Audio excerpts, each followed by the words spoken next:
They reached the riverbank, placed the pot on the polished stone, and knelt.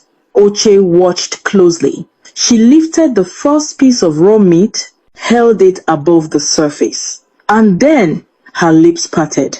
Oche leaned forward. What he heard froze the blood in his veins. I have brought it, just like yesterday. Not a song, not a prayer, not a chant. A message, a delivery. Oche's heartbeat grew loud, too loud for a man who needed silence.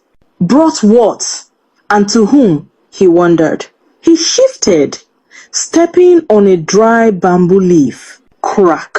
The sound was subtle, but in the silence of Odu stream, it was thunder. Madame Azuka stopped. The river stopped. Even the night seemed to stop. Oche swallowed hard. Then the river made a sound, not a splash, not a wave, a breath, a long, heavy, underwater breath, as though something large was exhaling from deep below. The surface rippled in circles, angry, deliberate circles, though not a single breeze touched the water. Madame Azuka did not look at the river. She turned her head, slowly, deliberately. Her eyes moved straight toward the bamboo cluster, where Oche tried to hide. Her voice did not rise. It did not tremble, but the silence around it made the words sharper. Who is there? Oche's body went numb. He didn't wait for his second question. He ran. He burst from the bushes, dropping his palm wine gourd, nearly tripping on roots and stones. The forest felt alive behind him, like something was following, matching his footsteps. He didn't look back, wouldn't dare. He ran until his lungs were on fire, until the village huts finally appeared through the trees, until the sun was rising behind him. By midday, Oche had packed his small bag. No food, no clothes, just fear. He did not greet his friends. He did not inform his family. He did not explain himself. He simply walked out of the village with trembling hands and wide, haunted eyes. Someone asked him what happened. He whispered only one sentence before disappearing down the dusty road. She is not washing meat. She is feeding something. After that, he never spoke again, never returned, never sent word, and the villagers, though they pretended not to, wondered every day, what exactly did Oche see, and what saw him? 3 nights after Oche vanished, fear thickened the village like harmattan fog. Children went home early. Women locked their doors before sunset. Men whispered instead of speaking.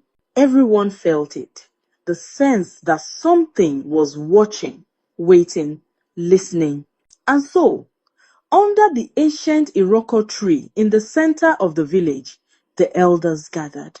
The wind didn't move. The leaves didn't rustle. Even the moon hid behind clouds. Their faces were gray with age, but that evening they looked even older, as though fear had fast-forwarded their lives. Elder Arua cleared his throat. This woman, we cannot continue to pretend we see nothing. Another elder leaned forward, voice shaky. The boy who followed her is gone. 2 other men in this village left as well, after seeing her at the stream. That is not ordinary. Papa Iyaji, the oldest among them, pressed his trembling hand on his walking stick. Odu stream has never been a normal place. Our fathers warned us. His voice shook, not with age, but with dread. Something wakes there. Something eats there. Something old.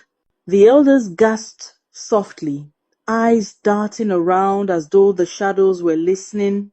Meanwhile, in Madame Azuka's restaurant, a single fire burned beneath her massive pots.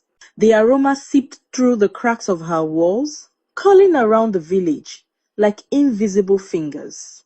People walking by paused mid-step. Some swallowed hard.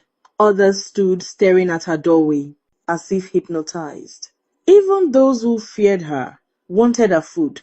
It wasn't hunger. It wasn't craving. It was pulling. A force. A whisper. Madame Azuka stirred the pot slowly. A faint, unreadable smile forming at the corner of her lips. Not joy. Not pride. Recognition. Like the food itself whispered to her. And she whispered back. The pot bubbled once. Not like boiling water, but like something answering. Back under the Iroko tree, Elder Aruwa's voice dropped. We must confront her before someone else disappears. But Papa Iyaji shot up his hand quickly. No, confronting her means confronting what she serves. Silence fell, heavy, uneasy, terrifying. Papa Iyaji leaned forward, eyes wide and wet.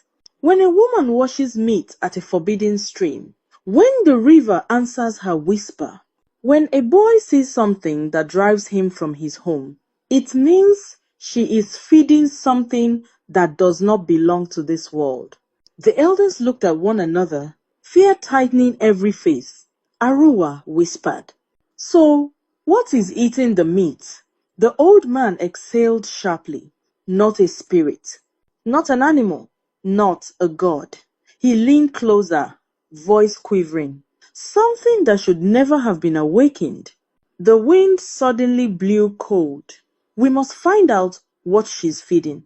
And so, for the first time in generations, the elders of the village agreed on something dangerous. They would go to Odustream themselves. That evening, the elders carried fresh beef to the river. Torches flickered. Shadows stretched like long fingers across the ground. The stream was silent. Too silent.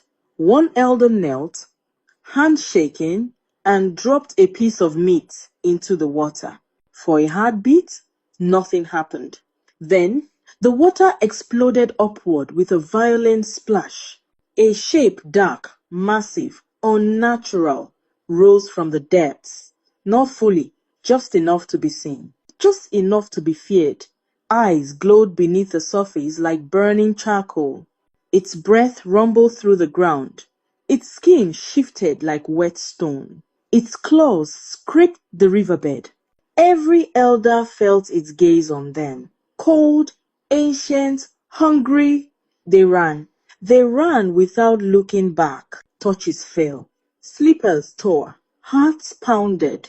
But the creature's voice followed them. A deep, echoing vibration that shook the leaves of the forest. You have seen me, and you will continue to feed me. If you fail, you will disappear without trace.